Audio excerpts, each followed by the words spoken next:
got to pay attention to sensory information from the organs. All right. So sensory information is coming into into these areas, and we got to make sure it gets to the one that needs it. What did you say exactly the limbic system was? We haven't gotten to it yet. Oh, we haven't gotten to it Yeah. yet. And I know, I'm not sure if you've been through this before, but what is white matter? Like, where is white matter located in the brain? Well, in this part of the brain, that's what I've been saying all along. White versus gray is found in this part of the brain. Gray's to the outside, white's to the inside. Okay. Spinal cord, white's to the outside, gray's to the inside. So it looks like it's back and forth throughout all parts of the brain. And that's the same with the cerebellum as well, right? The cerebellum and gray will be more to the outside, with the white to the inside. So it's all mixed up. So the way I'm understanding it, all over your cerebrum on the outside is gray matter, and then like an inch or two below is all white matter. Begins to go into white matter. Yes. Okay. Think of the outer portion, okay? Think of the outer portion, this outer, and coming in just a little bit, gray. And once we move to this inner portion, white. That's for all of the. Oh, sorry, I cannot remember. That's for this cerebrum. For the cerebrum only. Yeah. The cerebellum, it's still got a lot of the gray matter to the outside. White matter is very diffuse throughout all of it. Spinal cord, it's white matter, gray to the inside. White matter to the outside, gray to the inside.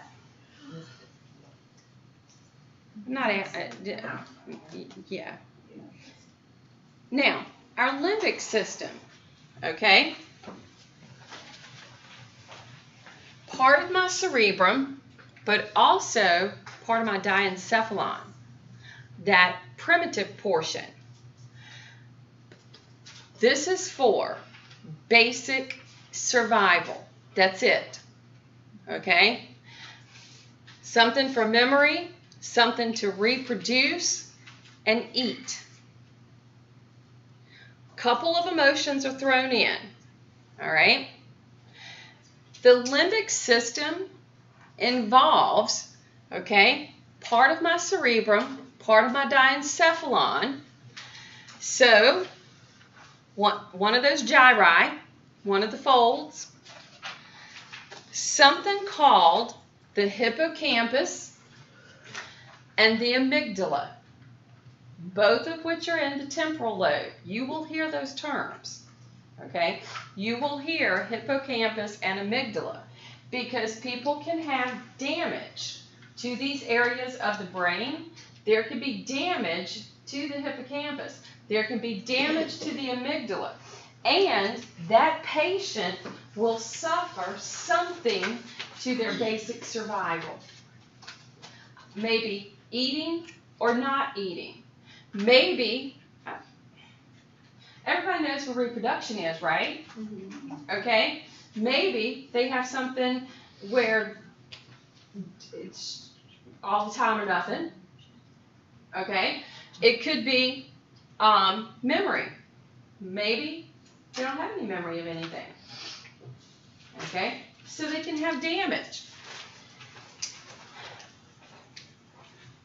Some of the nuclei of the thalamus is involved, and then some of the basal nuclei in my hypothalamus, olfactory, then an area called the fornix. If this is for basic survival functions, it will affect the basic survival is eating, drinking, reproducing your species, and then what it terms, survival of the fittest, fight or flight. Okay? So, that would be the types of behaviors that get affected. So we would have motivation, mood, We could sense pain, pleasure, the basic survival instincts. Get my food, get my water, reproduce my species. Okay? Now, you guys ever heard of pheromones? They exist. Okay? When you are attracted to your mate. Have you ever been somewhere, you go in a room, and it may be somebody you've never even met, and all y'all got to do is look at each other and you automatically are like, I don't like her, I don't like him at all. Okay? That is actually pheromones. Pheromones are released. Now, they affect other organisms. When you are attracted to your true mate, you are attracted to their armpits and their genitalia smell. That's it. I don't care how much perfume or cologne they try to put on. Okay? You are attracted to their armpits and their genitalia. Just say it. Women can affect other women based on the pheromones we put out. Men can affect other men because they can just simply be in the same room, not even met, and want to start fighting. Okay? It's the instinct for survival. Be the alpha. It is so cool. When we talked about those basal nuclei, the base nuclei,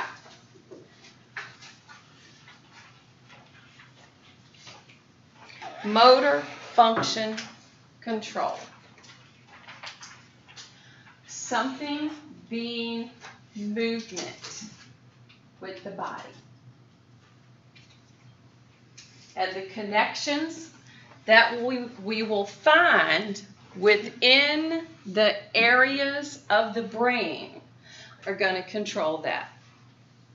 They're going to control the motor functions of the body. So we needed to plan something, organize something, coordinate a movement, and maintain our posture. What we're going to see is feedback loops, meaning the neurons kind of do this number. They create like a loop, okay? So that information can be persistently processed. For example, to maintain your posture, you need those deeper muscles of the body that can constantly send and receive information so that you don't fall over. And you need those muscles to not fatigue. So, this is where we're going to get that type of information affecting those areas of the body, such as the deep muscles to help us maintain our posture. There is something to being left brain and right brain. Trust me on that. The right side of the brain controls muscular activity, receives sensory information from the left side. The left controls muscular activity and receives information from the right. So yeah, pretty much left, right. Sensory information gets shared to both sides. So even if you've got sensory information over here, sensory information over here, that's going to come in to the left, come into the right, the information still gets shared across the corpus callosum.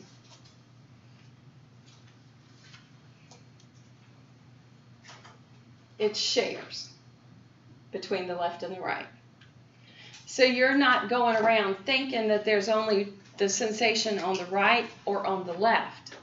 It's spread throughout, even though it may be strictly coming in left or right. Do you have a question? So that's why when the people, like when they get surgery and they split the brain like in half, they only feel on certain sides, like they can draw while thinking.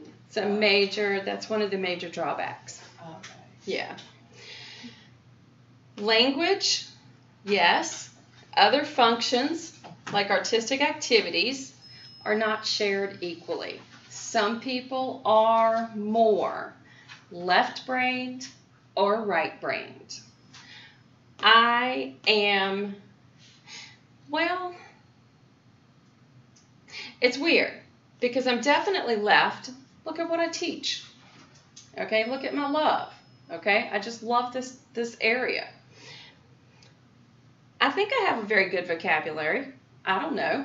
Okay, but I'm also great at spatial abilities. But that's it. I'm not creative. I can't draw. Okay? I know what music I like, but don't ask me what artist it is. Okay? So it is something to it, being left or right. When you say spatial perception, what is that? Spatial perception is having the ability to look at something that is either broken all apart and saying, oh, well, it goes back together like this. Or taking something that's together and saying, oh, well, you could break it this way and put it this way and move over here. But can't that go artistically too, right? I mean, It can. For me, it kind of stops at that point. It's not creative at all. It's very, it's like, okay, well, that's it. No, that's it. You know, so, but it's kind of crazy. Now, one of the things that we know happens with the brain integrates information. We know this. We test it because one of the things that happens, the neurons give off electricity. Electricity we can measure. Anybody ever had the EEG done? All the little sticker things they put all over your head, and then they turn on the machine and it like measures all of the electrical activity. My son had to. It's a very good clinical tool, okay? Because we know that there are certain brain waves that should be present at certain activities. Isn't that what they do for seizures too? Yes. Okay, yeah, that's a bit different.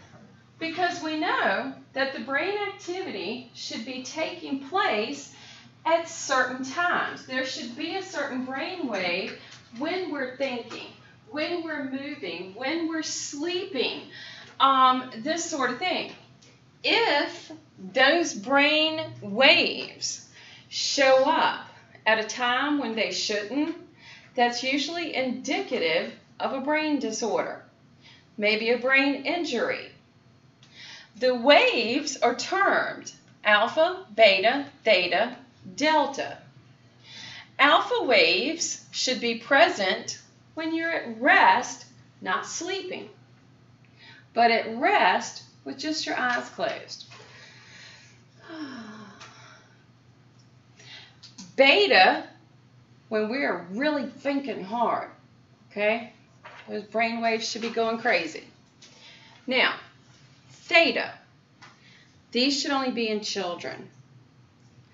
If theta waves show up in adults, okay, well, there might be some extreme frustration being present, or it's indicative of a disorder. If that adult is having the EEG done and the theta shows up while they're simply resting in the chair, that's not a good sign. They'll need some further investigation. Delta, that should only show up during very deep sleep. This is pretty much what infants have all the time.